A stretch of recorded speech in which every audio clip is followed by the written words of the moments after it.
সারা দেশে ছাত্র নাগরিকদের শান্তিপূর্ণ আন্দোলনে হামলা, খুনের প্রতিবাদ ও ৯ দফা দাবিতে বৈষম্য বিরোধী ছাত্র আন্দোলনের ব্যানারে বরগুনা জেলা শহরের টাউন হল চত্বরে বিক্ষোভ মিছিল ও সমাবেশ। এ সময় শিক্ষার্থীরা স্লোগান দেন, আমার ভাই কবরে, খুনি কেন বাহিরে, justice justice we want justice, দিয়েছি তো রক্ত, আরো দেব রক্ত, স্বৈরাচারের গদিতে আগুন জ্বালো একসাথে, জালো রে জালো, আগুন জ্বালো, বুকের ভেতর অনেক ঝড়, বুক পেতেছি গুলিকর, এক সাইদ লোকান্তরে লক্ষ সাইদ ঘরে ঘরে, এ সকল ভিন্ন ভিন্ন স্লোগানে মুখরিত হয়। মুষলধারে বৃষ্টি উপেক্ষা করে বরগুনা সরকারি কলেজ রোড থেকে শনিবার 10টার দিকে বিক্ষোভ মিছিল শুরু করেন শিক্ষার্থীরা। তাদের পাশাপাশি বিক্ষোভে অনেক অভিভাবককে যোগ দিতে দেখা গেছে। এ সময় মিছিল স্লোগানে উত্তাল হয় বরগুনা প্রেস ক্লাব চত্বর। আন্দোলনকারীদের সংখ্যা বাড়তে থাকলে শিক্ষার্থীরা বরগুনা টাউন হল চত্বরে নির্মিত স্বাধীনতা মুরালের পাদদেশে অবস্থান ধর্মঘট নেন।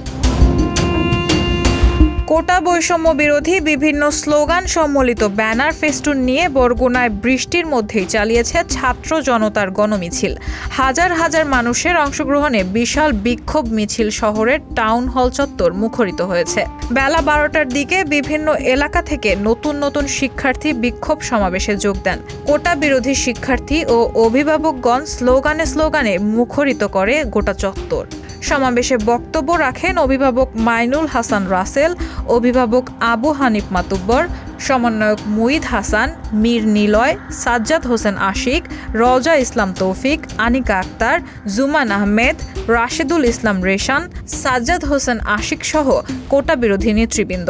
তাদের কর্মসূচিতে শিক্ষার্থী, শিক্ষক, আইনজীবী, ডাক্তার, বুদ্ধিজীবী, সংস্কৃতিকর্মী, গণমাধ্যম কর্মী, মানবাধিকার কর্মী, আলেম ওলামা, শ্রমিক, অভিভাবক সহ বরগুনার সর্বস্তরের নাগরিকদের অংশ নেওয়ার আহ্বান জানান। বিক্ষোভ মিছিলে নারী শিক্ষার্থীদের উপস্থিতিও ছিল উল্লেখযোগ্য।